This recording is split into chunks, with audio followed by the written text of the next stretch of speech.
Alhamdulillahirabbil alamin. Wassalatu wassalamu ala asyrafil anbiya'i wal mursalin Sayyidina wa habibina wa syafi'ina wa nuri qulubina Muhammad Habibi rabbil alamin wa imamil ghurril muhajjalin wa ala alihi wa sahbihi ajma'in. Subhanaka la ilma lana illa ma 'allamtana innaka antal alimul hakim. Rabbi shrah li sadri wa yassir li amri wahlul 'uqdatam min lisani yafqahu qawli, amma ba'du. Sama-sama kita muliakan, kita hormati dan kita cintai saudara kami Rektor STAI Darussalam Ustaz Fauzan Saleh, Dr. Ustaz Fauzan Saleh, dan Ketua 1 Dr. Muhammad Muzbeni, dan juga Bapak Haji Izzuddin serta para dosen, para pengurus yang kita doakan semuanya semoga panjang umur, sehat walafiat, dimudahkan segala urusan, dan semoga mereka semuanya terhitung sebagai pejuang-pejuang penyambung lidah Nabi kita Muhammad SAW. Amin amin ya rabbal alamin. Saudara-saudara kami, adik-adik kami, mahasiswa dan mahasiswi yang dimuliakan Allah, yang kita doakan semoga kalian semuanya termasuk yang berhasil dalam pendidikan, termasuk yang berhasil dan mengamalkan, dan termasuk yang berhasil untuk memetik hasilnya dan kemanfaatannya insyaallah. Amin ya rabbal alamin. Masyaallah muslimin wal muslimat rahimakumullah.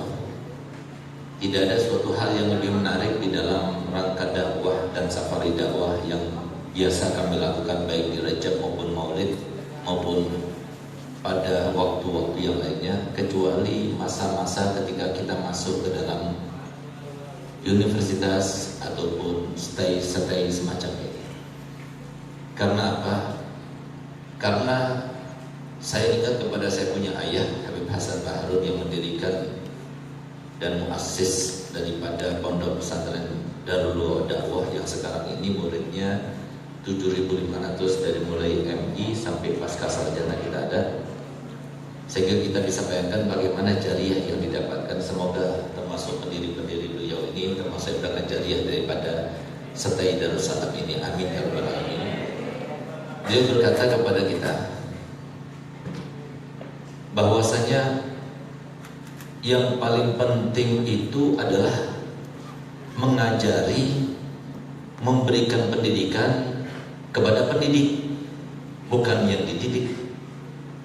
Kalau kita dakwah kemana-mana, saya punya ayah memang seorang dai, seorang politisi, pernah waktu itu partai NU, bahkan pernah dipenjara di Kalimantan Barat karena beliau itu kampanye untuk Islam, dan pada waktu itu masih tidak ada yang semacam ini, partai-partai yang masih banyak Islamnya, kuat aroma Islamnya itu. Beliau pernah, pedagang juga pernah, sampai kemudian beliau itu mendirikan pondok pesantren. Ketika mendirikan pondok pesantren, beliau itu mempunyai sebuah kaidah, semboyan dalam mendidik, yaitu apa? Semboyan yang beliau lakukan itu adalah filsafatnya ayam ketika bertelur. Kalau dierang, maka jadi. Kalau nggak dierang, ya jadi telur. Tapi kalau dierang, nanti jadi anak. Nah, itulah maksudnya. Kalau seseorang sudah masuk dalam pesantren, membuka pesantren, hendaknya tidak keluar. Alhamdulillah kami ini tidak keluar kecuali pada waktu-waktu tertentu. Sekarang liburan, sekarang lagi ujian di pondok, kita keluar dakwah. Tapi selain itu kita fokus di dalam pondok. Nah, itulah yang diharapkan. Sehingga apa maksudnya, kaitannya dengan apa yang kita katakan tadi, bahwasanya memberikan arahan, memberikan masukan, memberikan penjelasan, pemaparan kepada calon-calon pendidik itu lebih penting daripada kita itu berdakwah di luar sana. Karena kalau kita dakwah di luar sana, yang menjadi sasaran kita ya orang-orang itu saja. Tapi kalau kita memberikan pengarahan, memberikan pengalaman kepada seperti kalian semuanya, kalian pulang ke rumah masing-masing akan mendidik berapa orang, bahkan ribuan orang insya Allah. Oleh karena itu, saya sangat senang sekali, sangat gembira sekali. Apalagi mohon maaf, saya seperti kalian sudah pernah mengalami masa-masa pendidikan, baik itu di STAI kami maupun di Unsuri S1 kami saya ambil dalam jurusan Ahwal Syakhsiyah di Staidalwa. Kemudian S2 kami di Unsuri juga Ahwal Syakhsiyah. Kemudian yang ketiga berseberangan kita ambil PBA di UIN Malang. Kenapa demikian?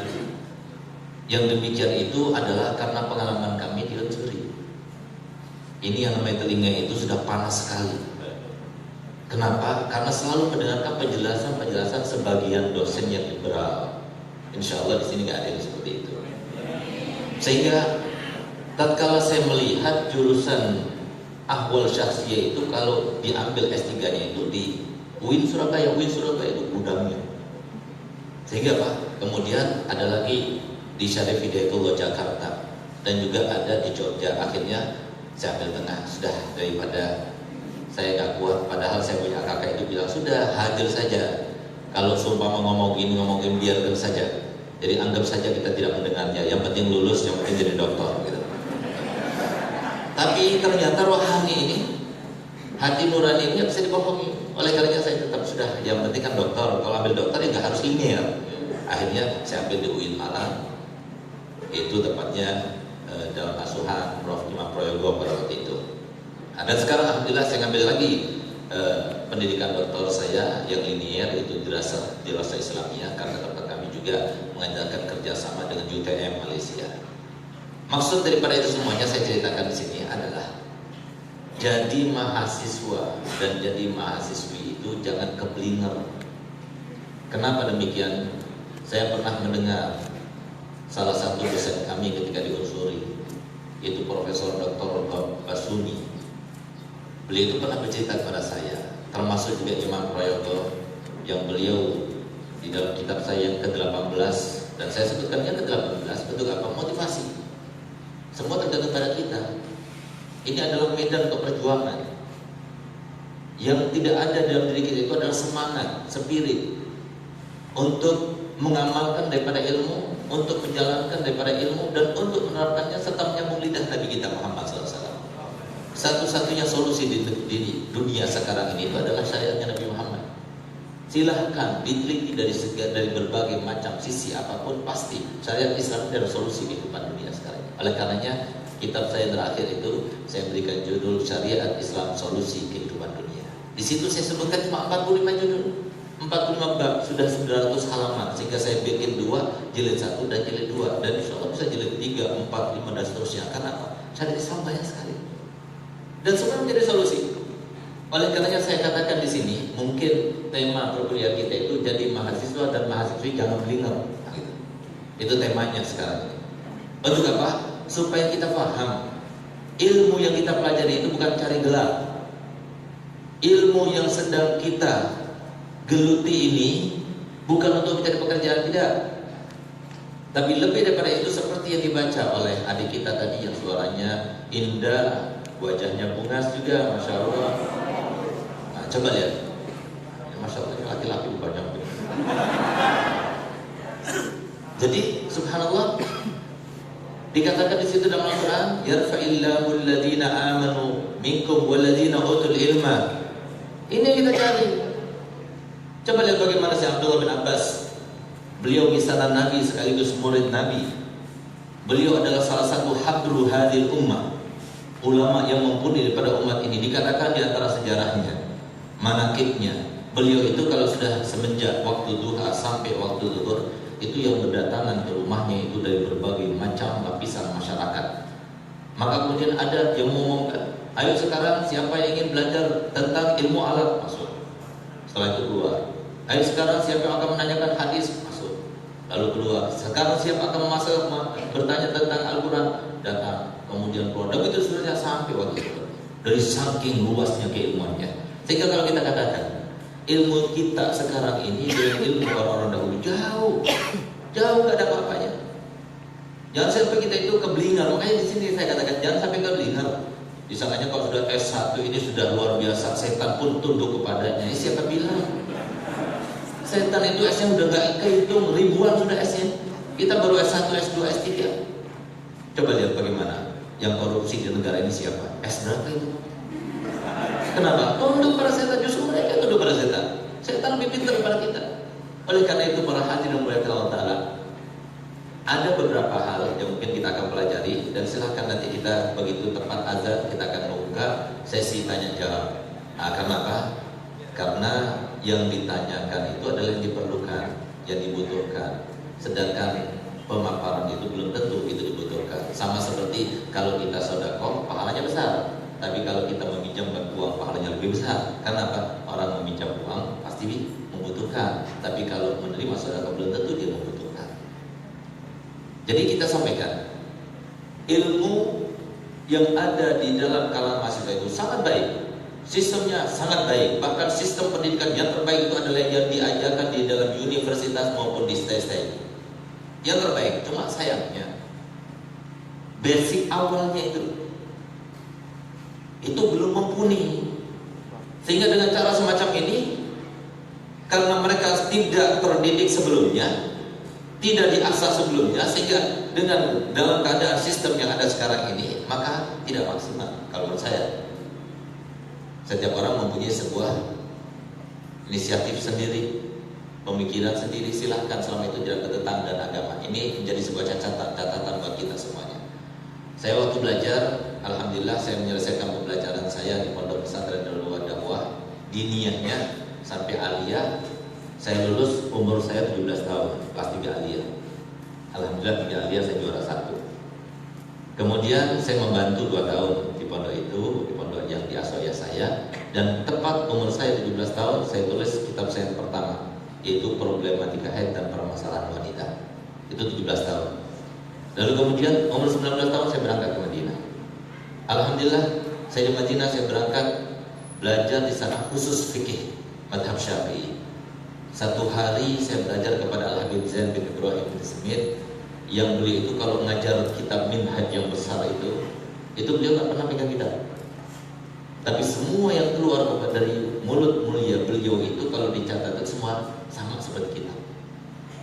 30 tahun lebih mengajar dalam ilmu fikih, pengalamannya sangat luar biasa. Bisa dikatakan yang namanya fikih itu bercampur dengan darah dan dagingnya. Itu beliau, dari saking mutabahinnya sampai beliau itu mendapatkan julukan daripada Al-Habib Abdul Qadir bin Ahmad As-Sigaf, Qutbus Zaman sebelumnya, sekarang ini.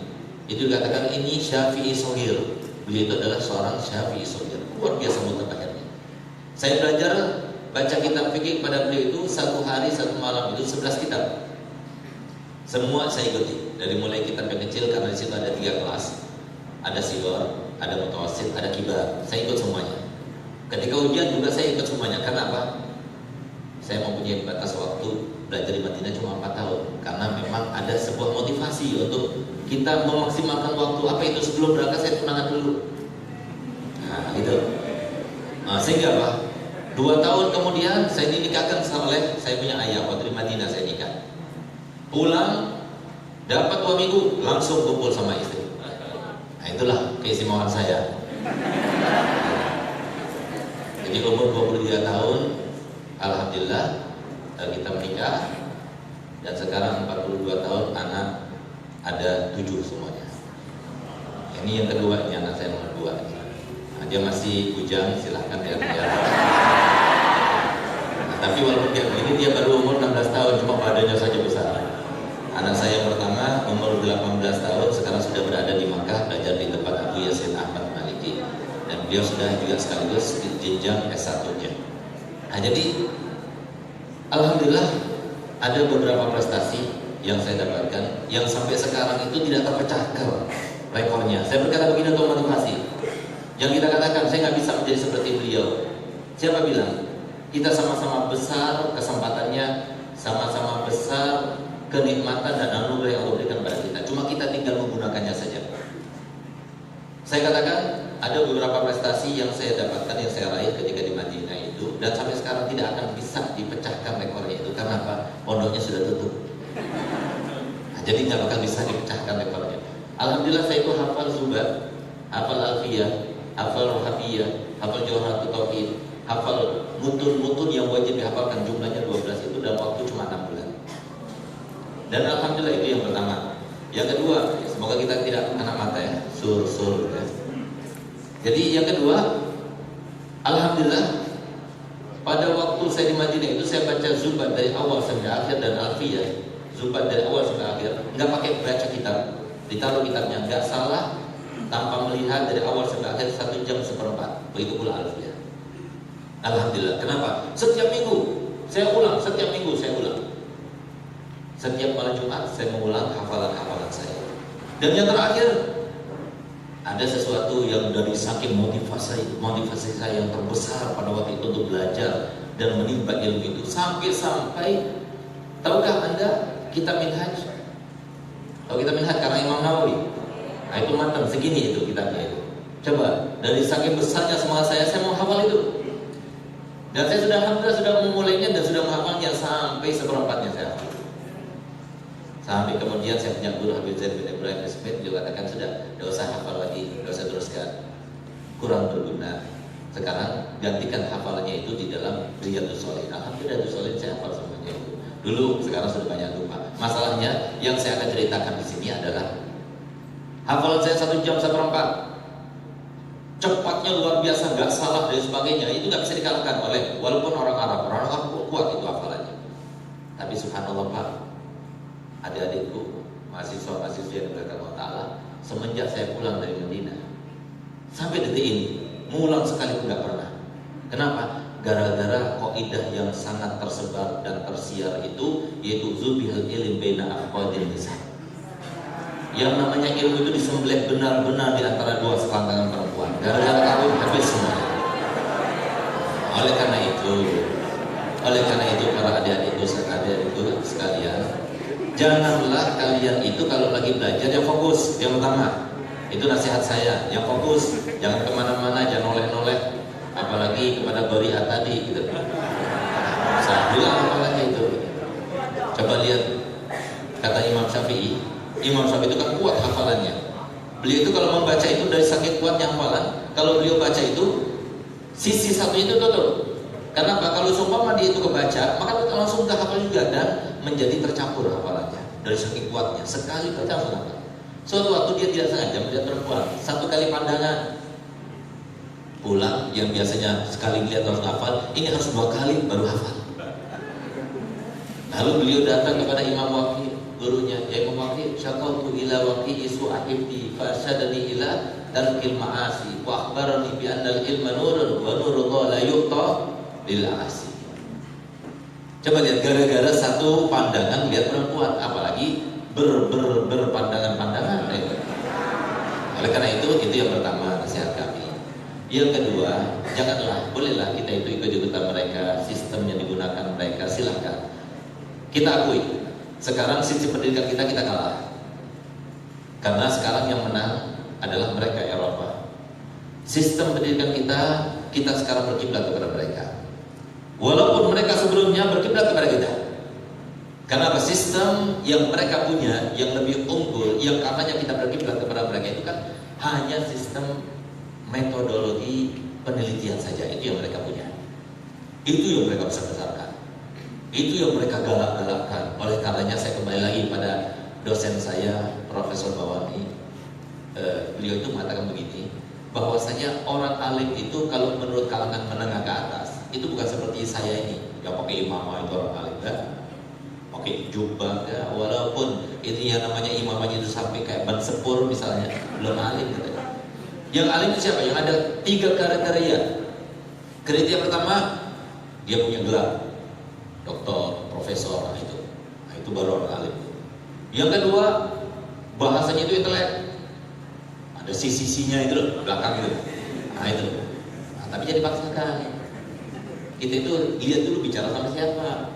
Kalau kita bicara sama profesor, sama mahasiswa dan sebagainya, silakan. Tapi ngomong di dusun sana ya jangan ngomong kayak begitu. Itu hanya membingungkan dan jadi fitnah akhirnya.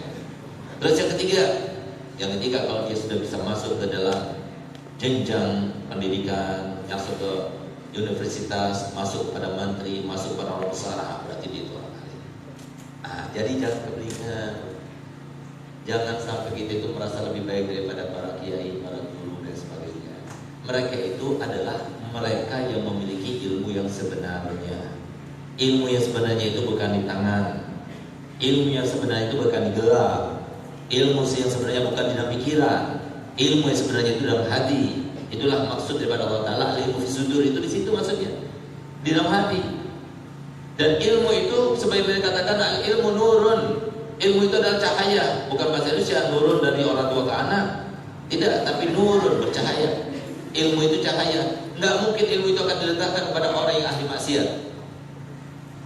Di dalam tempat ini, tempatnya ilmu itu. Oleh karena mari kita lihat bagaimana perjuangan para ulama dahulu supaya kita itu jangan sampai keblinger, sampai kita mengatakan bahwasanya kita itu mustahil. Boleh kita ikut sampai ikut ini, ambil juga boleh, siapa kita. Oleh karena di dalam kitab saya selalu kalau seumpama kita itu mengamalkan dengan salah satu hukum-hukum syariat dalam mazhab Imam Syafi'i, misalnya kita niat ditegur sama orang dan sebagainya, kunut, baca bismillah ditegur, kita katakan kepada penegur, memang kamu siapa? Kamu seorang mughalid atau mujtahid?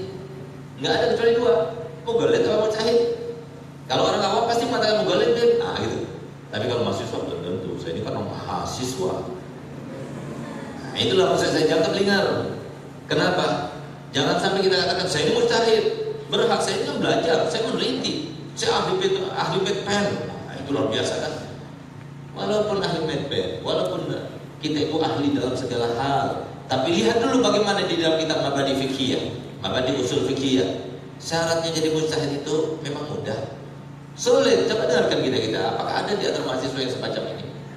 Syaratnya itu kalau kita mau jadi mujtahid sehingga kita mau ambil hukum ini terserah, nggak ikut Imam Syafi'i, nggak ikut imam yang keempat itu. Caranya adalah yang pertama, syaratnya kita harus menghafal Al-Quran dengan 7 bahasanya. Ada yang sudah? 1. Yang kedua, dia harus mengetahui dengan semua nasikh mansukhnya. 2. Ada yang tahu? Nggak usah jawab, takut malu kita. Yang ketiga, kita harus tahu dengan segala macam asbab nuzul dari setiap ayat. Yang ketiga, yang keempat, ini yang paling sulit, kita harus menghafal 100.000 hadis tanpa wasil. Kita harus menghafal 100.000 hadis. Di mana kita menghafalkan? Di Musnad Bukhari, di kitab Muslim dan sebagainya. Nggak boleh. Harus kita dengar langsung 100.000. Bisa nggak? Imam Suyuti itu loh, karangannya itu 500 karangan dalam berbagai macam ilmu. Beliau pernah mengkultuskan dirinya sebagai seorang mujtahid cuma semasa 1 minggu saja. Kemudian itu menarik kembali ucapannya dan dia mengatakan, aku ini adalah seorang mujtahid nisbi atau mufti mazhab. Itu Imam Suyuti, apalagi kita semacam ini. Oleh karena jangan sampai kita itu keblinger, sampai kita itu merasa bahwasanya wah saya ini punya gelar, saya ini doktor, berarti mereka itu di bawah kita. Tidak, keilmuan yang sesungguhnya di tangan mereka. Kenapa demikian? Saya akan membawakan sebuah ucapan atau sebuah ungkapan, bisa dilihat di dalam website daripada Bapak Profesor Imam Suprayogo, bahwasanya sekarang ini sudah banyak pergeseran daripada pendidikan yang sebenarnya. Karena semua pendidikan dan semua yang terkait dengan apapun juga daripada kemuliaan dunia harus bersumber daripada Nabi Muhammad. Itu yang paling bagus.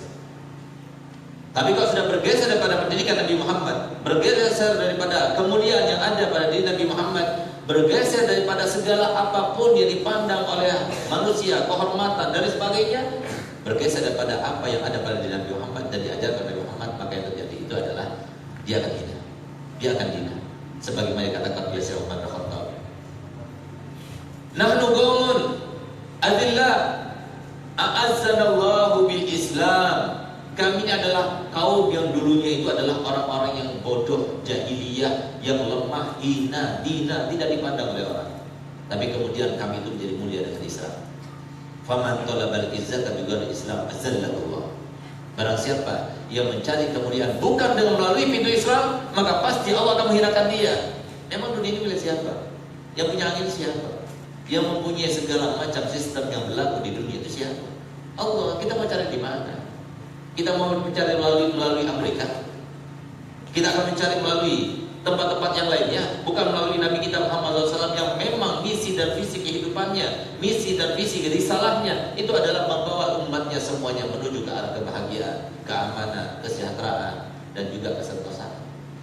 Oleh karena itu, Banyak sekarang ini pendidikan yang ada, terutama dalam pendidikan formal, dan saya selalu bawa di dalam dakwah saya ungkapan yang semacam ini. Kenapa? Untuk memberikan sebuah peringatan kepada saudara-saudara kami.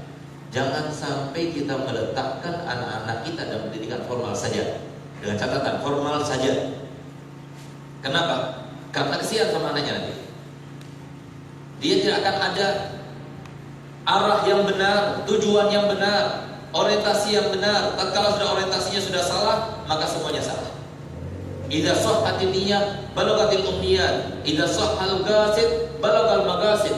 Kalau seumpama seseorang itu sudah orientasinya benar, maka semua cita-citanya akan terlaksana, akan diraihnya. Tapi kalau sudah orientasinya sudah tidak benar, maka semuanya akan gagal. Ini sesuai dengan apa yang disampaikan oleh para ulama, yang mereka itu mendapatkan hati nurani, dari hati nurani yang bersih itulah kemudian Allah menurunkan ilham kepada mereka semuanya. Yang banyak dilakukan oleh para pendidik sekarang ini, mohon maaf, silakan dibuat penelitian dan sebagainya, silakan, dan lihat buktinya, nanti kita buktikan.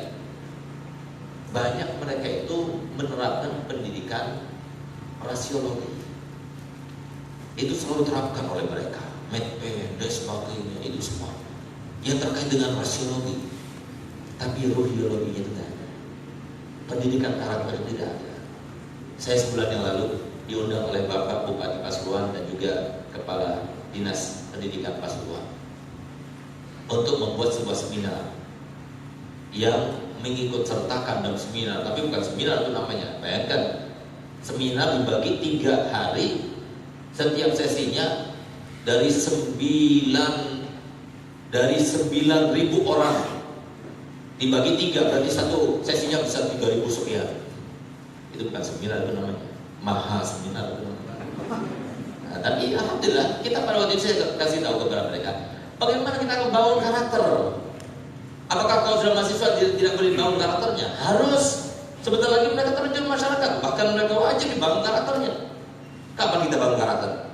Sementara mahasiswa mengatakan bahwa saya taklim itu tidak mendidik, itu ketinggalan zaman, itu tidak mengajarkan kepada kita para kemajuan. Siapa bilang? Kemajuan yang semacam apa? Kemajuan yang bagaimana yang dimaksudkan? Kemajuan yang bawa kemanfaatan pada kaum muslimin yang mana yang mereka telah usahakan? Memang kita alhamdulillah, saya cari dokter itu beberapa waktu saya berani bicara begini itu. Kalau bicara begini gak diusik-usik, gak dihujat. Coba saya nggak ada gelarnya, pasti dikatakan ya Habib sih, alim sih, ustadz sih, guru sih, musuhnya kan dokter. Tapi kalau saya sendiri dokter, saya sendiri rektor, mau bilang apa? Hanya itu aja, itu senjata saja. Tapi walaupun demikian, saya ini banyak menyelamatkan Pak, banyak menyelamatkan adik. Kenapa? Dokter tapi turun ke bawah.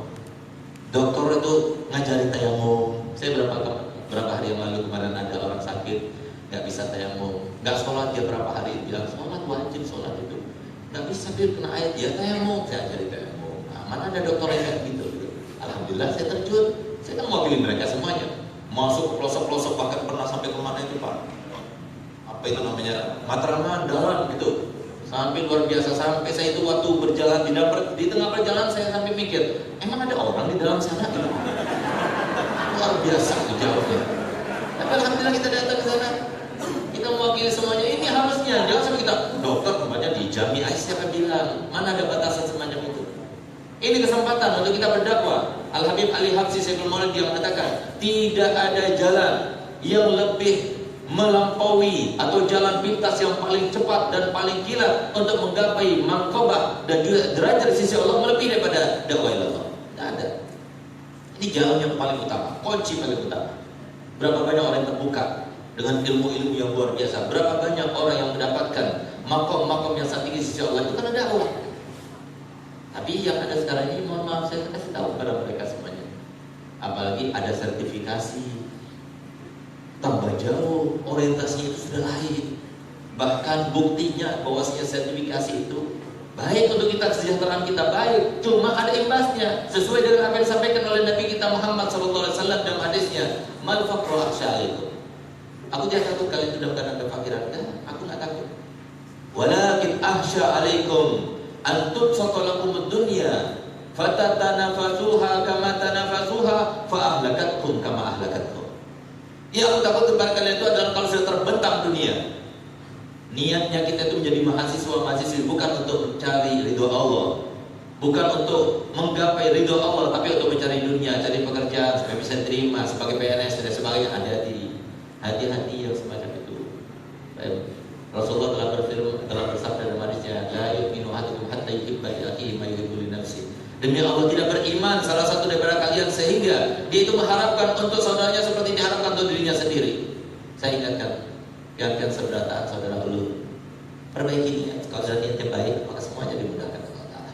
Niat kita itu adalah menggapai sebuah amanah, mengemban sebuah amanah, mencapai sebuah kemuliaan yang tinggi. Yang dikatakan oleh sahabat Abdullah bin Abbas tadi menafsirkan ayat tersebut adalah antara derajat orang mukmin sama orang alim itu sebanyak 700 derajat bedanya.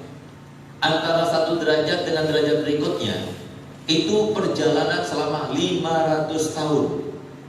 Bayangkan 500 tahun kali 700 berarti berapa? 350.000 tahun. Jadi kalau kita mau melampaui, mau menandingi, mau mencapai kepada derajat orang alim yang mengajar di mana-mana itu, maka membutuhkan waktu 350.000 tahun beribadah baru kita bisa menandingi mereka. Ini maksud kita itu tujuan kita. Kalau rezeki nggak kemana-mana, jangan sampai kita takut kepada amplop, jangan sampai takut kita nggak digaji dan sebagainya. Insya Allah rezeki itu sebagaimana Allah telah mengatakan bahwasanya aku menciptakan manusia, aku yang menciptakan ciptaanku, maka aku juga yang bertanggung jawab dengan ciptaanku. Adakah di antara kita yang tidak makan? Pada waktu dulu, mungkin dulu belum ada kerjaan, nggak makan, makan juga. Ada kerjaan, nggak ada kerjaan, makan juga. Apakah yang semacam itu tidak membuka hati kita bahwasanya ini bukan orientasi? Tidak, orientasi saya tidak. Orientasi saya itu aku ingin bermimpi Nabi Muhammad SAW. Aku ingin disayang oleh Nabi Muhammad. Aku menjadi istri yang salihah, menjadi mahasiswi, pengen jadi istri yang salihah. Bukan malah sebaliknya seperti sekarang ini. Mulai ada sertifikasi Pak, Bu, Masya Allah. Sekarang ini gugatan perceraian itu yang terbanyak dari PNS. Masalahnya PNS yang mana? PNS yang ibu guru. Silahkan ya, googling silahkan. Ini yang terjadi sekarang ini. Kenapa demikian? Karena tidak ada karakternya. Karakternya tidak terbangun, karakternya tidak terdidik, karakternya tidak pernah diajarkan dan diasupkan di dalam dirinya asupan pendidikan Nabi kita Muhammad SAW. Oleh karena itu, maka buktinya, silakan kita buat penelitian sendiri-sendiri. Betul tidak buktinya itu? Apa yang saya katakan itu, sebagaimana apa yang diungkap dan dipaparkan oleh Profesor Imam Supriyoto. Beliau katakan, coba lihat, jenjang pendidikan formal itu kan dimulai dari mulai PAUD, TK, SD, SMP, SMA, S1, S2, S3 sampai profesor. Sekarang kita mau tanya, yang paling jujur di antara mereka yang mana? Di jenjang mana coba? Yang paling jujur? Ditanya apa saja jujur, gak bohong-bohong. Yang mana? Istri yang TK. Yang paling bawah SD nakalnya, coba lihat anak SD nakal. SMP tambah nakal lagi. SMA sudah bunting.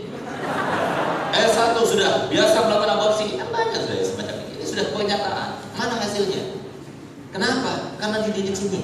Yang dididik sini. Bukankah ini sama seperti setan? Iblis itu pintar. Karena pakai pintar itu kan di sini, bukan di dalam hati nuraninya. Nggak dibangun karakternya. Sehingga jadilah semacam itu. Inilah maksud pendidikan rasiologi. Mari kita buktikan. Sekarang di sini ada Darussalam, di sana ada Pemangki, di situ ada Al-Falah. Coba lihat, masuk kita kadang-kadang ke pondok-pondok pesantren. Kalau bisa KKN yang kita laksanakan itu bukan hanya di desa-desa, tapi pesantren-pesantren. Untuk apa? Supaya lebih bermanfaat, lebih mendapatkan manfaat. Kita juga dapat manfaat dari mereka, dan mereka juga bisa mendapat manfaat dari kita. Seperti yang kita terapkan di ini dakwah itu seperti itu. Kita lihat, tanya kepada mereka, duduk di sana, anak-anak yang nakal itu yang mana? Yang di ibtidaiyah itu. Nanti ke sama Tarawih sudah lumayan, sudah terkendali. Masuk aliyah sudah soleh. Jadi ustaz rebutan jadi mantu. Apalagi jadi kiai. Coba lihat. Siapa bilang kalau sama seorang kiai itu, seorang ustaz itu nggak bisa jadi rektor? Beliau ustaz juga, rektor juga. Alhamdulillah. Saya sendiri. Alhamdulillah. Jadi kalau saya jabatan saya ini banyak, makanya di kadang-kadang dibilang kakak, kiai haji. Padahal bukan kiai haji, kiai Habib.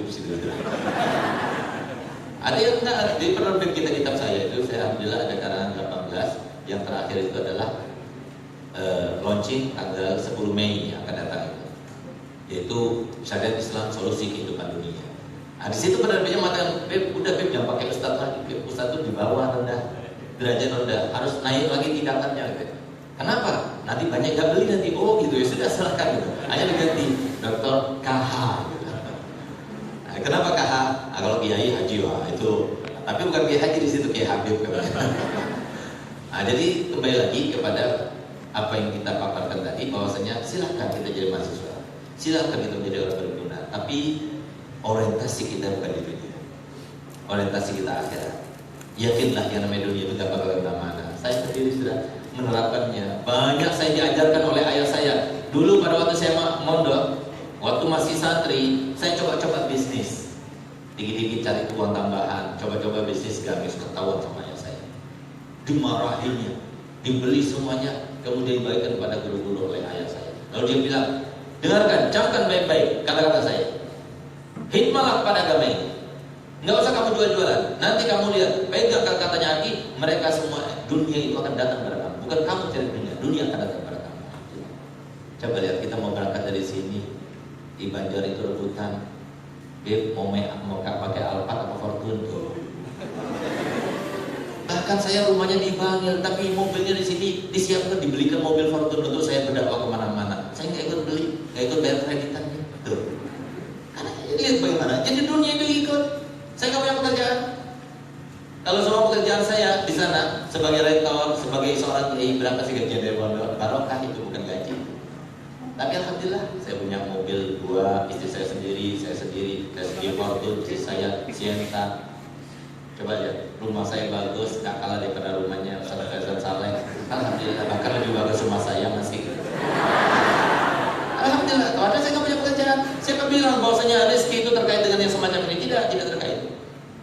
Begitu kita itu berada di dalam rahim ibu kita 120 hari sudah ditentukan. Mulai kita lahir sampai kita meninggal. Yang tidak tentukan apa? Masa depan kita. Baik tidaknya kita, karakter kita, usaha kita, kemaksimalan kita dalam kebaikan itu tidak dijamin Allah Ta'ala, semua dikembalikan pada kita. Jangan sampai kita katakan, ya Bet, kalau semuanya dijamin, semua sudah ditakdirkan, wah kalau begitu kita tawakkal pada Allah. Kita kan dikasih pikiran. Pikiran itu justru untuk kita gunakan, memilah-milih mana yang terbaik. Jangan cuma digunakan ketika mau menikah cari yang cantik, yang jelek, enggak gitu. Itu kan pikiran digunakan semacam itu. Ganteng enggak, kaya enggak, punya enggak. Nah, itu kan digunakan seperti itu. Kenapa kalau yang semacam itu digunakan, tapi ketika kita dalam kebaikan tidak digunakan? Lalu kita nyalakan takdir. Ketika kita bermaksiat, kita menyalahkan takdir. Ketika kita berbuat salah, sangat-sangat tidak masuk akal. Bahkan yang semacam itu, kata ulama, lebih besar dosanya daripada perbuatannya itu sendiri. Oleh karena itu, itulah pemaparan kami, dan saya buka seluas-luasnya untuk sesi tanya jawab. Silahkan, kalau saya bisa jawab, saya akan jawab. Kalau nggak bisa jawab, alhamdulillah, sampai saya ada rektor, jadi beliau yang akan jawab. Silahkan.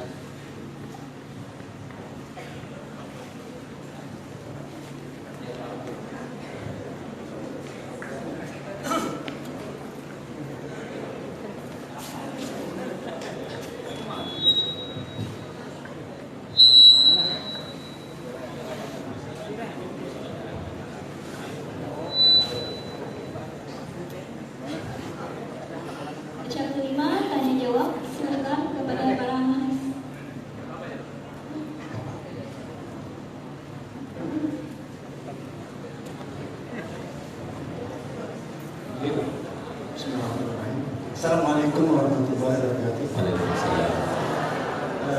Perkenalkan, nama saya Fahmi. Dari awalnya dari Pondok Pesantren Darussalam, dan sekarang mengabdi juga di Stay Darussalam. Alhamdulillah, subhanallah, masya Allah.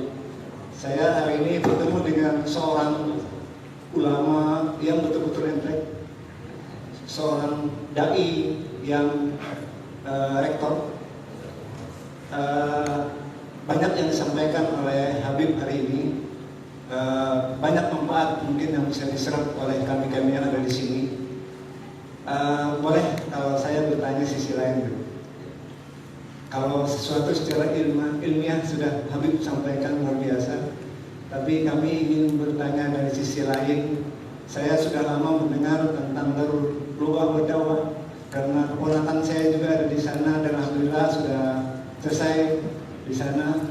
Si Mulkani sama Tamidi itu dari Darul Lughah dan Dakwah, keponakan saya itu. Nah, jadi sudah lama mendengar Darul Lughah dan Dakwah. Dan saya ini ditambah Darul Lughah dan Dakwah sudah Institut Agama Islam. Saya ingin mulai dari situ. Darussalam mungkin sama, beranjak dari pondok. Darul Lughah juga beranjak dari pondok. Tapi Darussalam hari ini baru style. Kalau Darul Lughah sudah institut, mungkin Habib bisa berbagi dengan kami di sini. Bagaimana mencapai ke arah sana? Bagaimana mencapai ke arah sana? Satu hal juga, kalau saya dengar Darul Lughah sudah tidak lagi S1, tetapi sudah S2 dan sudah merangkak ke S3. Kalau saya lihat di internet itu sudah S3, tapi nunggu waktu, perlu ada perjuangan berikutnya. Saya berdoa mudah-mudahan paling tidak pondok Darul Lughah dan Dakwah akan berada pada posisi salaf dan sunni yang betul-betul bisa menggambarkan Indonesia sejati. Betul-betul pendidikan yang memang unggul berbasis Islam yang rahmatan wasatiyah. Mudah-mudahan seperti itu. Pertanyaan saya berikutnya, bagaimana trik-trik, bagaimana strategi yang dikembangkan oleh Habib dalam mengembangkan Darul Lughah sampai pada posisi yang hari ini? Yang kedua, bagaimana Habib mempersiapkan tenaga kependidikannya sampai bisa pada posisi S2 yang unggul seperti itu dan merangkap posisi S3 saat ini? Saya insya Allah termasuk orang yang seandainya Habib butuhkan, saya bersedia untuk serta di dalamnya.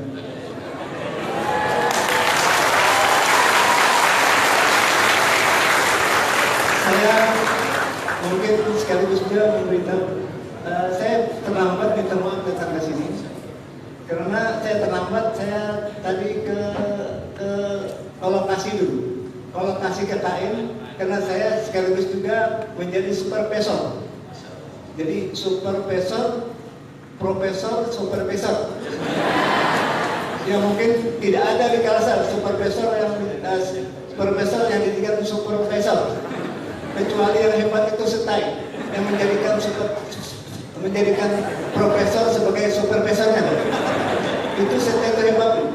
Kalau saya di basic saya sendiri, home base saya sendiri tidak menempatkan saya sebagai supervisor, tapi saya sebagai konsultan saja. Tapi di sini saya langsung diturunkan ke lapangan untuk menjadi supervisor KKN.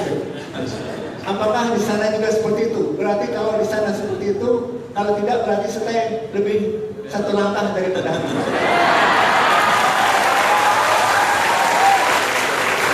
Mungkin untuk berbagi satu hal lagi, suatu ketika kita berharap melihat kemajuan Darul Lughah yang seperti ini, mudah-mudahan ada kebijakan.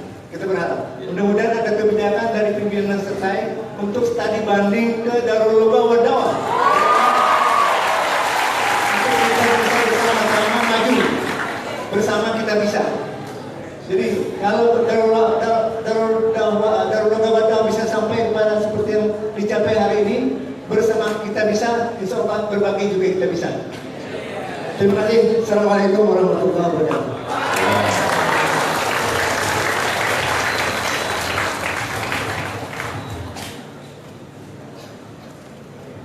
Masya Allah, sebagaimana apa yang telah disampaikan oleh beliau, saya juga tersanjung pada sore hari ini karena bertatap muka dengan seorang profesor dan supervisor yang luar biasa, dengan kesederhanaannya, dengan keilmuannya dan lain sebagainya, itu luar biasa. Alhamdulillah saya bangga bisa bertemu dengan Pian.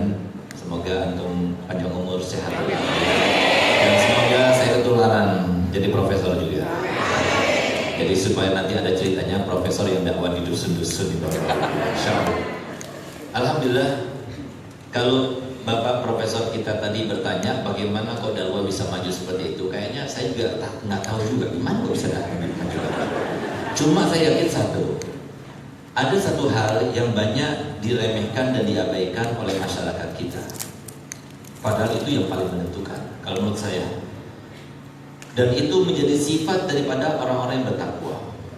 Sesuai dengan firman Allah Ta'ala dalam Al-Quran, Alif Lam Mim, Dzalikal Kitabu La Raiba Fihi Hudan lil Muttaqin Alladzina yu'minuna bil ghaib. Jadi kami merasa heran juga. Jadi Pondok Dalwa itu memang orang-orangnya yang melaksanakannya semua, kebanyakan bahkan umumnya itu didikan saya punya ayah. Dari mulai anak-anaknya semuanya yang didik seperti didikan beliau, sampai guru-guru dan juga dosen-dosen semuanya itu kebanyakan murid-murid beliau. Kalau kita melihat fasilitas, kita melihat kepada juga mutu daripada kita semuanya, kayaknya enggak memungkinkan.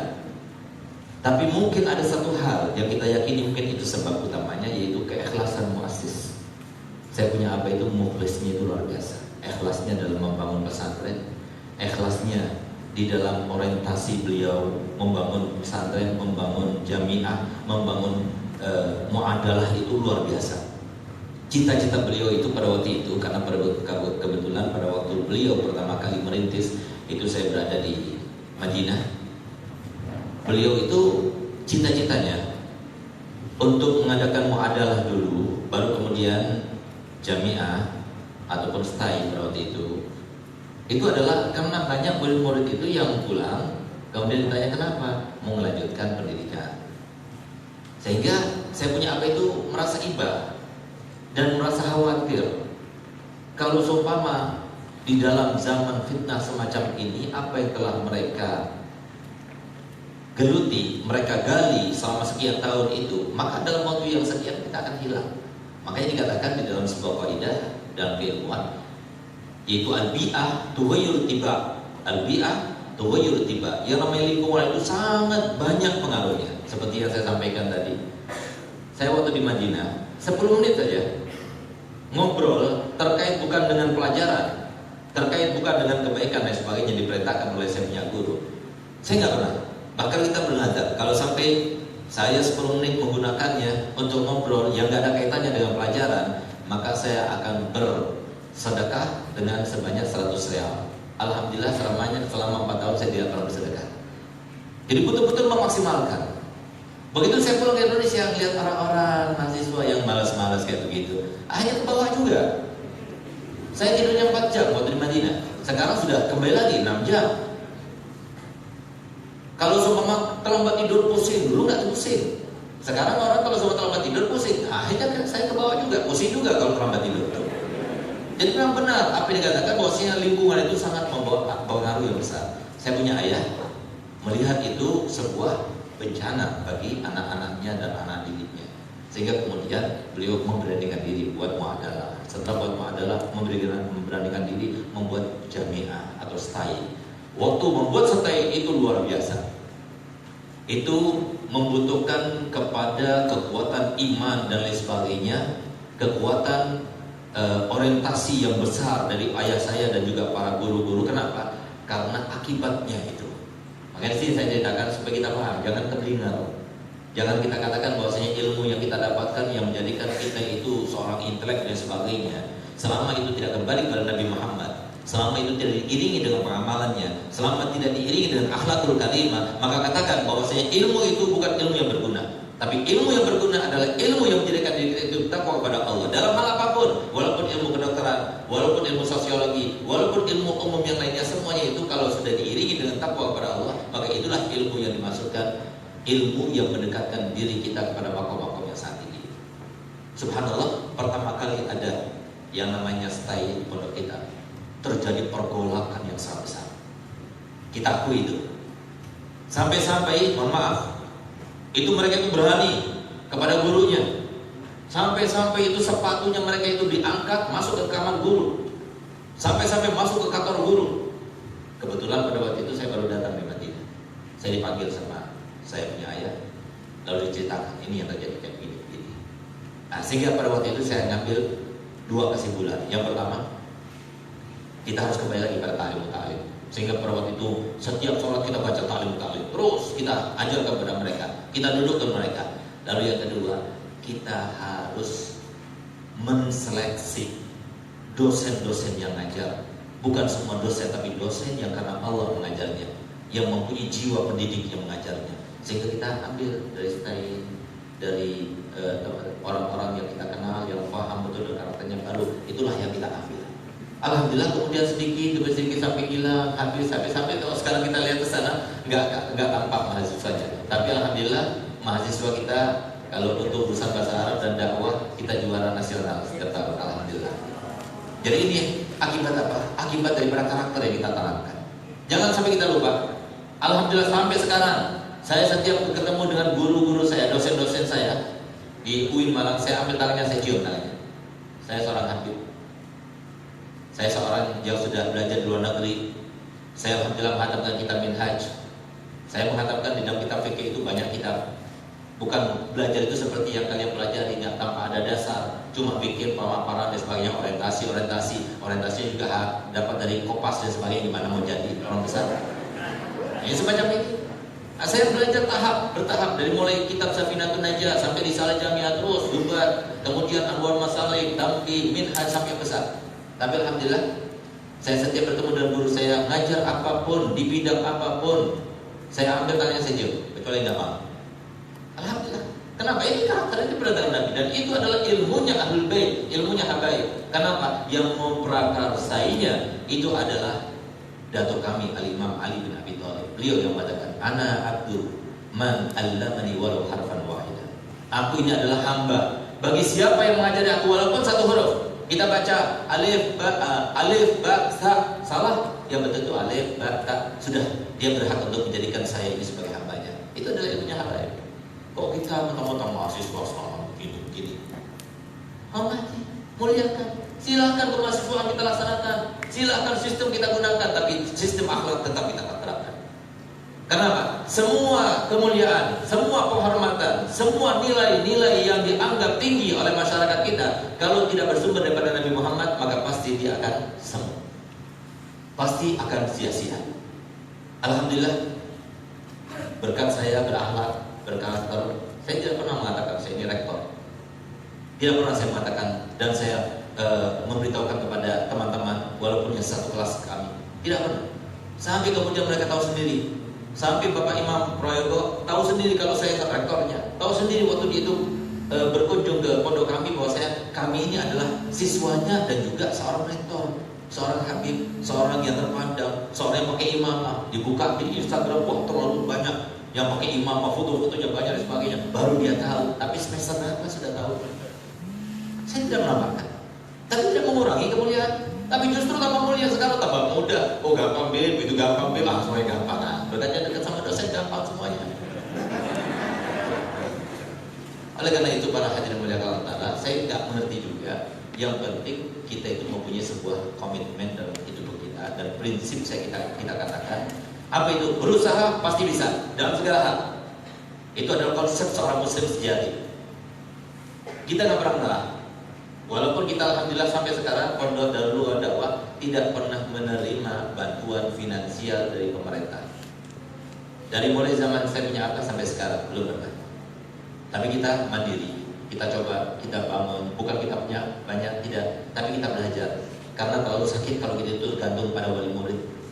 Jadi kita berusaha untuk mandiri. Kita alhamdulillah kita bangun hotel, kita ada toko roti, kita ada percetakan, kita ada air, kemudian kita ada konveksi, sarung dan sebagainya. Di Banjarmasin ada cabangnya, silakan kalau mau beli-beli di sana. Sekalian promo. Jadi alhamdulillah. Jadi kalau semua dari segi kemampuan Pak Prof kayaknya nggak mungkin. Tapi alhamdulillah kegigihan dan niat yang baik itu membuka hati-hati mereka, sehingga kalau mereka datang ke pondok kemudian melihat, ya Allah, ini yang harusnya dibantu betul kan, apa mutunya itu bagus. Nggak kalah kita sama mereka. Cuma fasilitas kita nggak punya, sehingga kita terus sempurnakan sedikit demi sedikit. Tapi alhamdulillah sempurna juga. S3 kita sekarang kita gunakan di hotel di tingkat yang ke-6 itu, kita jadikan kelas untuk S3-nya. Memang kita alhamdulillah mengadakan kerjasama dengan UTM, dan sementara ini kita berusaha menembus Kementerian Agama. Alhamdulillah pertemuan terakhir minggu kemarin kita sudah menunggu sana, tinggal menunggu SK-nya. Semoga SK-nya keluar. Nah, kemudian Bapak Imam Prayogo dia sendiri mengatakan saya ingin menjadikan dakwah ini sebagai jujukan untuk membuat sebuah disertasi dengan corak yang lain, ragamnya lain. Dia sudah membuat itu bagaimana rumusannya dan tinggal kita selesaikan dan kemudian kita terapkan insyaallah. Nah, coba lihat, alhamdulillah seperti Bapak Prof kita tadi. Ini adalah perjuangan Islam. Kapan lagi kita mau berjuang? Setai Darussalam, Setai Darul itu milik kita semua.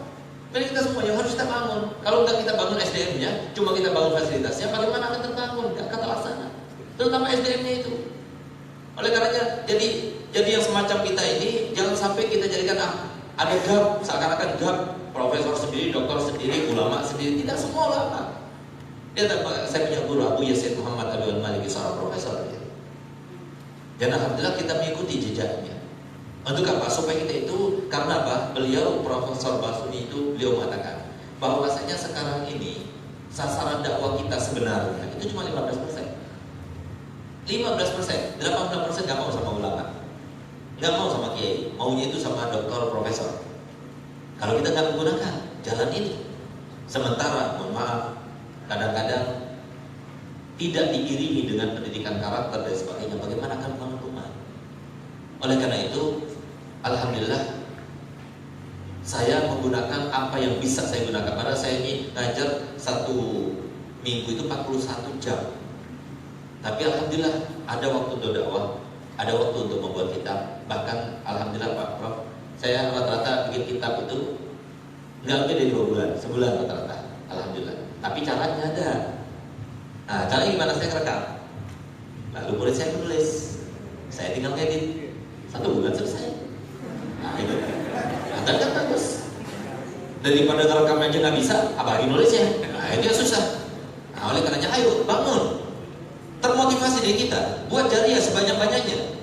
Kita tidak bakal hidup 2 kali. Sekarang kita hidup. Apa yang bisa kita lakukan sekarang ini? Kesempatan sebagaimana dikatakan oleh Imam Ali karramallahu wajhah, al-fursatu tamurru marra sahab fa iza madad lam ta'ud. Yang namanya awan itu berlalunya cuma sekali. Kalau sudah lewat ke kanan, lewat ke kiri, sudah nggak bakal kembali lagi. Kehidupan kita itu adalah modal kita utama. Ayo, raih gelar setinggi-tingginya. Ambil ilmu yang manfaat, jangan cuma ilmu saja, tapi ilmu yang bermanfaat. Bagaimana caranya? Kita harus dapatkan sebagaimana para sahabat Nabi mendapatkan yang Nabi Muhammad. Hormati. Alhamdulillah itu semua dosen-dosen yang mengajar saya itu luar biasa senang, gembira. Bahkan kalau saya nggak masuk itu cari mana itu kiai itu. Gitu. Alhamdulillah, kenapa? Karena saya menghormati, memuliakan. Saya bisa menghargai dia sebagai guru kita. Sampai-sampai alhamdulillah ada satu hal yang mungkin insya Allah di sini nggak ada yang seperti saya. Alhamdulillah saya itu semenjak belajar dari mulai di pondok sampai di unsuri atau stay dalwa maupun di unsuri atau di UIN Malang, saya nggak pernah ngantuk Pak di kelas. Alhamdulillah nggak pernah ngantuk. Kenapa? Saya jaga perasaannya dosen. Kasihan dosennya jauh-jauh datang, ditinggal ngantuk. Kan pikirannya macam-macam dalam pikirannya. Saya nggak mau. Kenapa saya dididik oleh saya punya ayah seperti itu untuk menjaga perasaannya orang lain dengan kata-kata, dengan tindakan. Alhamdulillah kalau semua ada foto saya atau bukti saya bahwa saya pernah ngantuk di dalam kelas, silahkan saya kasih uang 10 juta cash. Cari silahkan. Orang murid saya nggak bisa, apalagi sampean. Nah, jadi itulah mungkin motivasi buat kita semuanya. Ayo kita bangun. Ini agama milik Allah, milik Nabi kita Muhammad SAW, harus kita perjuangkan. Semuanya dengan modal yang Allah berikan. Yang dengan modal gelar yang kita gunakan, gelar itu jabatan, kita gunakan jabatan itu dengan ilmu. Dulu kita gunakan ilmu itu. Ayo kita kembali kepada diri kita sendiri bahwa yang menentukan masa depan bukanlah dosen. Yang menentukan masa depan bukanlah setai. Yang menentukan masa depan kita sendiri. Mau tidak kita? Kalau kita mau, jangan cuma kopas. Tapi kita harus berusaha belajar sungguh-sungguh. Sebagaimana pembelajaran para orang yang dahulu, para ulama, para profesor, para dokter, mereka itu belajarnya bagaimana? Jangan ikut yang sekarang-sekarang ini. Nah itulah mungkin yang saya bisa jawab. Saya mohon maaf. Ya mungkin lebih baik dan bisa dijawabnya itu nanti pertanyaan Pak Profesor. Itu adalah kalau bikin studi banding. Silahkan dibuat insya Allah. Ya, kita dengan senang hati kita akan memberi. Karena kalau kita sendiri yang jawab juga kita Kirain apa PD habis. Nah, gitu. Jadi mungkin itu saja. Kami buka kembali untuk satu orang penanya.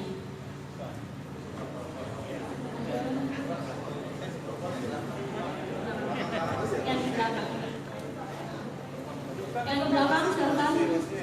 Mahasiswi silakan. Perempuan mahasiswi silakan. Ini di mana? Belakang. Belakang silakan.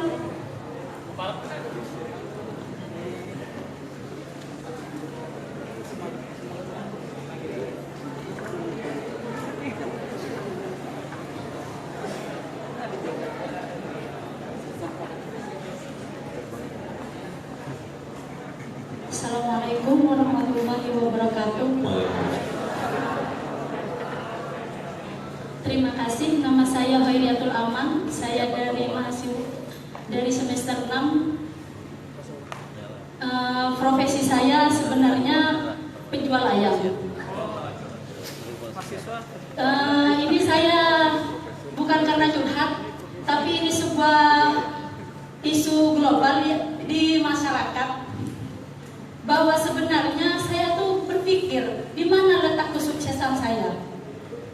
Pada kenyataannya saya punya apa yang orang mungkin ada yang nggak punya.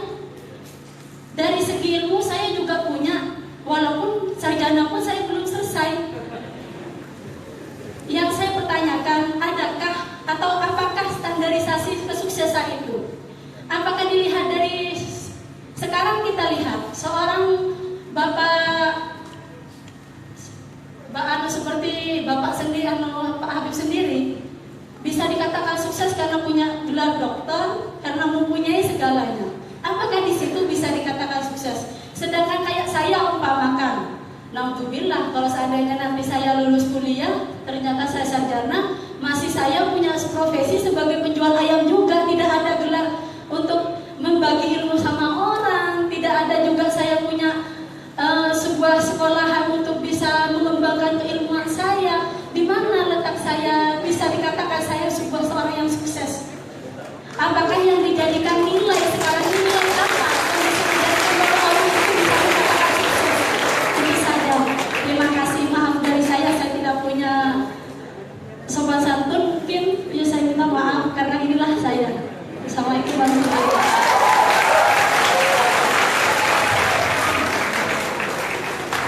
Ya, ini saudara kita luar biasa yang bertanya.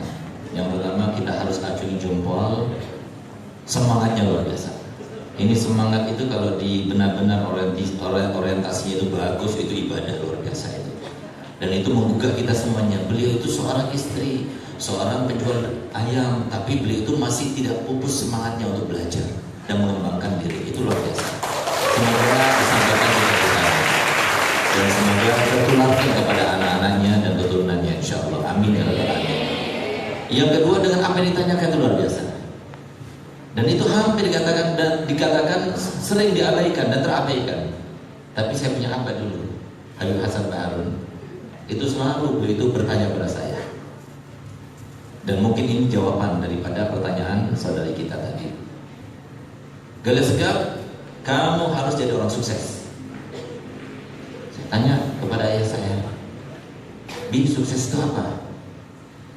Punya uang banyak, jabatan tinggi, gelar yang paling tinggi dan sebagainya. Apa kata saya? Ayah saya tidak. Sukses di sini itu adalah kamu meninggal dunia dalam keadaan tidak ada salah sama siapapun juga. Tidak ada dosa kepada Allah, tidak ada dosa kepada manusia. Itu adalah kesuksesan. Dan itulah maksud daripada firman Allah Ta'ala dalam Al-Quran, alladzi khalaqal mauta wal hayata liyabluwakum ayyukum ahsanu amala. Itu suksesan. Siapa ahsanu amala? Mereka tidak punya dosa dengan manusia, tidak punya dosa kepada Allah. Di dalam ayat lain Allah Ta'ala berfirman, wa innama tujzawna ujurakum yawmal qiyamah faman zuhziha 'anil nari wa udkhilal jannata faqad faz. Barang siapa yang sudah dihindarkan dari neraka, masukkan di dalam surga, itu harus sukses. Jelas dengan kata-kata yang sangat-sangat jelas, sederhana, Orang yang sukses itu adalah orang yang dihindarkan daripada api neraka dan masuk dalam surga, itu orang sukses. Kalau kita bisa memandang cara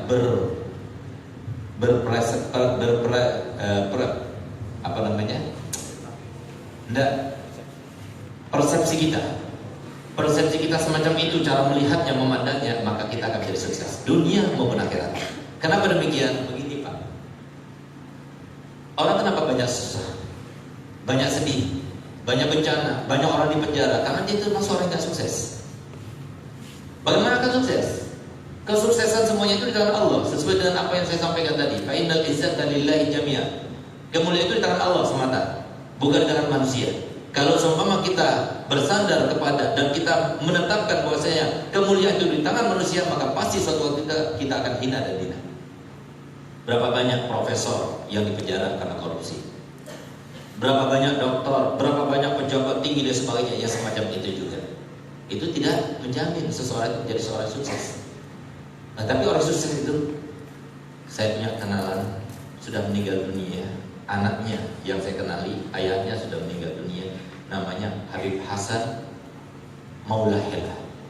Habib Hasan Maulahila ini sahabat karib daripada Al-Habib Abdul Qadir Al-Faqih yang kita dengar haulnya di Malang. Habib Qadir Al-Faqih.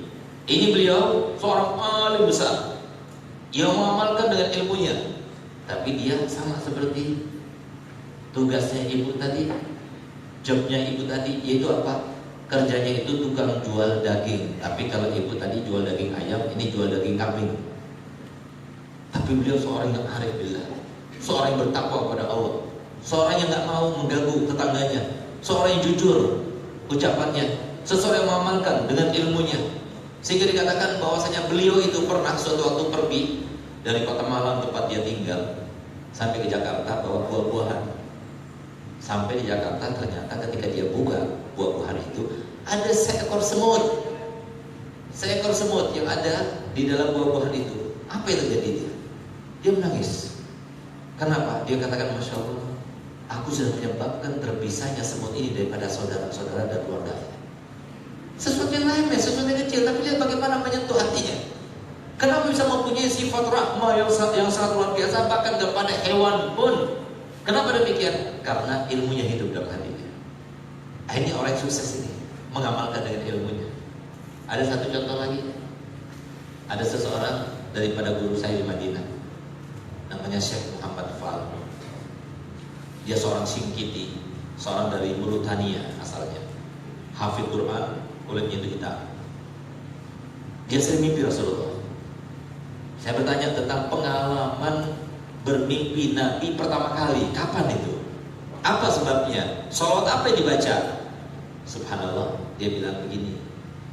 Saya itu dulu pernah pergi ke restoran, sedang makan, lapar saya makan di restoran itu. Tiba-tiba ada seekor kucing yang itu mendekat kepada saya. Saya melihat dia itu ngeong terus, maka saya bagi dua ayam itu. Kemudian saya kuliti, saya ambil sedikit sampai dia itu habis separuhnya itu. Saya ambil, dia punya saya akan berikan lagi, dia sudah nggak mau lagi, dia pergi. Subhanallah, sebelum saya tidur saya terpikirkan dalam pikiran saya. Lalu saya berkata, ya Allah, kalau seumpama amal yang saya lakukan tadi Kau terima, ya Allah, berikan saya anugerah berupa bermimpi Nabi Muhammad SAW. Malam itu dia bermimpi Nabi Muhammad SAW. Rahmatnya mengamalkan dengan ilmu sedikit, sesuatu yang remeh. Tapi lihat bagaimana dia itu sungguh-sungguh pada Allah. Itulah maksud daripada Al-Quran telah menyebutkan rijalun sadaqu ma'ahadallahu alaih. Mereka orang yang benar-benar bersungguh-sungguh dengan apa yang dijanjikan pada Allah. Yang semacam ini dari segi apapun. Oleh karenanya, walaupun seorang profesor, doktor, dosen ini semuanya ini, kalau betul-betul karena mengabdi kepada agama Islam, mengabdi kepada Allah, mengabdi kepada Nabi kita Muhammad, mengabdi kepada umatnya Nabi Muhammad SAW, ini menjadi amalan yang sangat luar biasa. Yang kalau kita itu bertawassul dengan amal ini, kita akan mencapai makom yang sangat luar biasa. Nah ini. Jadi mungkin tadi ibu yang bertanya tadi, saudara kita. Jadi kesuksesan itu di sini. Alhamdulillah Pak, saksikan semuanya. Alhamdulillah. Saya di sini berani bersumpah, wallahil adzim. Saya di sini adalah orang yang paling rendah di ruangan ini. Yang paling banyak dosanya saya. Semua yang di depan saya semuanya lebih afdal, apalagi yang di depan ini. Kenapa? saya mempunyai berani bersumpah demikian. Kalau saya tidak bersumpah, kalau sumpah saya melanggar sumpah saya, berarti saya harus puasa. Tapi itulah yang saya rasakan memang. Sehingga coba lihat di foto-foto saya paling nggak senang di kawal-kawal. Coba lihat, banyak foto saya jalan sendiri di depan, nggak senang saya. Kenapa? Saya merasa ditipu oleh mereka, dan mereka merasa tertipu dengan saya. Disangkanya saya ini orang baik, padahal belum tentu orang baik. Yang menentukan baik tidaknya itu saya, itu Allah. Nanti kalau saya meninggal dalam keadaan seperti ini, berarti saya orang baik. Kalau saya meninggal bukan seperti ini, berarti bukan orang baik. Oleh karena itu yang harus kita pertahankan. Bagaimana cara mengamalkan dengan ilmu? Bagaimana cara kita menghormati orang lebih tua? Sebagaimana Nabi SAW menganjurkan dalam hadisnya, "Laisa minna man lam yuqir kabirana wa lam yarham saghirana." Bukan termasuk daripada golongan kami mereka yang tidak menghormati yang lebih besar dan tidak merahmati yang lebih kecil. Itu yang harus kita praktekkan dulu. Kalau kita bisa praktekkan itu sedikit demi sedikit sampai kita tidak ada dosa. Semua orang kumpul sama kita senang. Semua orang kumpul sama kita mencintai kita. Semua orang kumpul sama kita dan mereka semua mengatakan, "Kamu adalah suami yang terbaik, ayah yang terbaik, saudara yang terbaik, guru yang terbaik, murid yang terbaik, tetangga yang terbaik." Ini orang sukses. Semoga itu semua termasuk yang semacam itu. Amin ya rabbal alamin. Ya kan? Jadi walaupun bukan sampean-sampean sendiri yang minta ini, rektor sendiri yang minta, ya kan. Biasanya kalau saya nggak kasih ijazah, kalau diminta dulu baru saya kasih ijazah. Nah, karena biar dihargai. Karena itu sholawat itu ijazahnya langsung dari Nabi kita Muhammad SAW. Jadi ceritanya sholawat yang pertama, yang panjang itu nanti kita akan sama-sama baca. Itu dibuat oleh ayah saya sendiri. Dia yang buat. Setelah beliau buat tahun 86. Saya bercerita semacam ini untuk menjadi motivasi buat kita. Kalau beliau Habib Hasan Bahar yang mendirikan Pondok Pesantren Darul Dakwah telah mendapatkan kemuliaan semacam ini, siapa bilang bahwasanya kita tidak bisa menggapai kemuliaan semacam ini? Bisa, pasti bisa. Allah Ta'ala Maha Adil. Ayo kita gunakan untuk motivasi kita, untuk kita bisa mendapatkan dan menggapai seperti apa yang telah digapai oleh Habib Hasan Bahar. Jadi Habib Hasan Bahar itu menulis salawat ini tahun 86. Bertepatan ketika beliau berada di Madinah. Ketika beliau berada di Raudhah, setelah selesai beliau tulis itu, beliau baca berulang-ulang. Subhanallah, pingsan beliau. Begitu siuman, beliau menangis. Menangis sejak dirinya, pingsan lagi sampai tiada. Kebetulan pada waktu itu yang menemani beliau itu adalah Habib Muhsin Al-Haddad, yang ikut juga mendirikan pondok kami di Pondok Dakwah itu. Maka ditanya, "Kenapa kamu itu pingsan, menangis sampai sejadi-jadinya seperti itu?" Apa jawaban beliau? "Aku tadi melihat langsung Nabi Muhammad SAW datang." Dia mengambil salawat ini, kemudian dia baca, lalu dia kata, "Ini bagus." Bahkan namanya, judulnya itu beliau yang kasih, salawat untuk menolak bala. Jadi dijazahkan oleh Nabi Muhammad, tapi yang membuat itu adalah saya punya ayah. Dan pada waktu terjadi banjir yang parah di Jakarta tahun 2008, nah itu bukan 2008. Nah, itu ada salah satu habaib di sana yang bermimpi Nabi SAW memerintahkan kepada seluruh ulama di sana untuk membaca salawat Nafil Bala ini. Itu salawat yang diajarkan, yang dibuat oleh saya punya ayah. Jadi salawat itu kalau dibaca pagi hari sama habis subuh sama habis maghrib, insya Allah kita aman dari segala macam bencana. Kenapa? Sekarang ini adalah zamannya bencana. Kenapa? Karena zaman ini zamannya dosa. Dosa itu yang menyebabkan bencana. Dosa itu yang menyebabkan keruwetan. Dosa itu yang menyebabkan permasalahan yang sekarang terjadi itu ya karena dosa itu. Oleh karena kalau kita baca itu paling tidak untuk yang membacanya dan keluarganya insya Allah aman. Dan juga kita doakan seluruh kaum muslimin supaya lepas daripada mara bahaya dan juga bencana. Sedangkan salat yang kedua diimpikan oleh salah satu anaknya ayah saya, Habib Hasan Baharul. Dia bermimpi Nabi SAW tepatnya pada malam Asyura tahun yang kemarin, tepat malam Asyura. Dia bermimpi Nabi Muhammad SAW dan diajarkan salawat ini. Begitu dia bangun dari tidurnya sudah hafal. Di dalam tidurnya itu dikatakan oleh Nabi Muhammad kepadanya, orang yang baca salawat Busyra ini sebanyak 41 kali habis sholat subuh, maka dia khasiatnya seperti khasiat orang yang baca Yasin 41 kali. Di dalam mendatangkan kebaikan, kabul hajat, kesembuhan dan sebagainya, dan di dalam menolak segala macam mara bahaya, bencana maupun yang kita tidak inginkan. Nah, subhanallah yang terakhir itu ada satu orang datang kepada saya, dia itu kena penyakit impoten, semoga kita dijaga darinya. Akhirnya dia minta amal pada saya kasih baca ini. Subhanallah, seminggu kemudian bawa oleh-oleh kepada saya banyak. Bib, alhamdulillah berkatnya sholawat busyra sudah on lagi, Bib. Nah, siapa tahu yang semacam ini buat perjodohan, insyaallah mudah. Tinggal diniatkan. Sirnya rahasianya itu di dalam sholatan tubasyiruna biha. Waktu kita baca sholatan tubasyiruna biha, masukkan niat kita di situ. Bahkan kalau semua kita bersih hatinya, nggak ada condong kepada dunia, nggak ada benci pada siapapun juga, insya Allah sebelum waktu 41 hari kita bermimpi Nabi Muhammad SAW. Ayo saya baca, kemudian saya akan ijazahkan pian-pian kata. Bismillahirrahmanirrahim.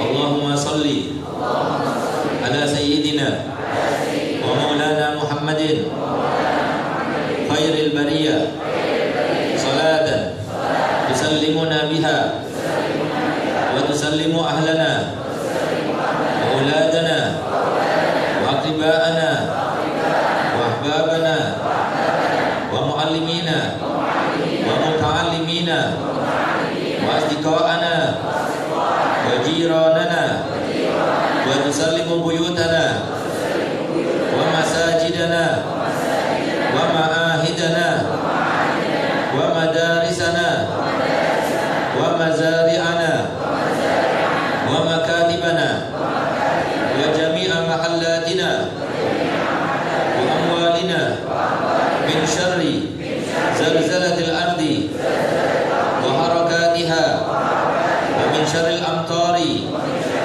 والرياح والصواعق وغيرها ومن شر السيارات والطائرات والبواخر وجميع المركوبات وأنواعها ومن شر الوباء والآفات والآهات وأشباهها ومن شر الجن والإنس والوحوش والطاغوت والشياطين ومكائدها ومن الرد والهدم والحرق والغرق وجميع المصائب ومتلفاتها ومن كل بلاء في الدين والدنيا والآخرة بجاه المصطفى وعلى آله وصحبه وسلم تسليما. Kalau sudah hafal cuma setengah menit kita selesai bacanya. Kalau sudah hafal, jadi hemat biar kita itu berdoa kepada Allah Taala untuk supaya dijaga keluarga kita semuanya daripada mara bahaya dan bencana. Salawat satunya Bismillahirrahmanirrahim. Allahumma salli wa sallim ala sayyidina Muhammadin sahibil busyra salatan tubashiruna biha wa ahlana wa auladana wa jami'a masyaikhina wa muallimina wa talabatana wa talibatina min yaumina hadha ila yaumil akhirah. Nah, jadi dibaca 41 kali. Kalau sudah hafal cuma 6 menit, 8 menit, paling kalau belum hafal 8 menit. Nah, jadi selesai sudah, tapi insyaallah qabul hajat insyaallah. Jadi setiap hari habis sholat subuh kalau bisa sebelum terbitnya matahari. Jadi kalau bacanya benar seperti yang saya baca tadi, maka pian-pian seberataan yang ada di tempat ini saya berikan ijazah untuk membacanya, dan saya berikan ijazah untuk memberikannya kepada yang lainnya. Yang penting jangan dikomersilkan. Ayo sama-sama kita jawab, saya terima ijazahnya Habib. Nah, itu saja apa yang saya sampaikan, kurang lebihnya saya mohon maaf atas kebanyolan, atas kesombongan dan sebagainya. Tidak ada maksud tujuan kecuali untuk motivasi adik-adik kami ini semuanya supaya menjadi orang-orang yang berguna, bermanfaat, terutamanya untuk agama Nabi kita Muhammad SAW. Itulah apa yang saya sampaikan. Wabillahi taufiq wa hidayah. Wassalamualaikum warahmatullahi wabarakatuh. Bismillahirrahmanirrahim. Alhamdulillahirabbil alamin. Allahumma shalli wa sallim ala sayyidina Muhammad wa ala sayyidina Muhammad. Allahumma innaka ta'lamu asrarana wa la niyatana faqbal ma'ziratana wa ta'lamu hajatina fa'tina su'alana wa ta'lamu ma fi anfusina faghfir lana dhunubana. Allahumma saruka imanan yubashiru qulubana wa yaqinan sadiqan hatta na'lama annahu la yusibana illa ma katabta alaina wa ridha bima katabta alaina ya jalal ikram. Allahumma ighfir fi qulubina raja'aka wa tarja'ana man siwaka hatta la narju ahadan ghairaka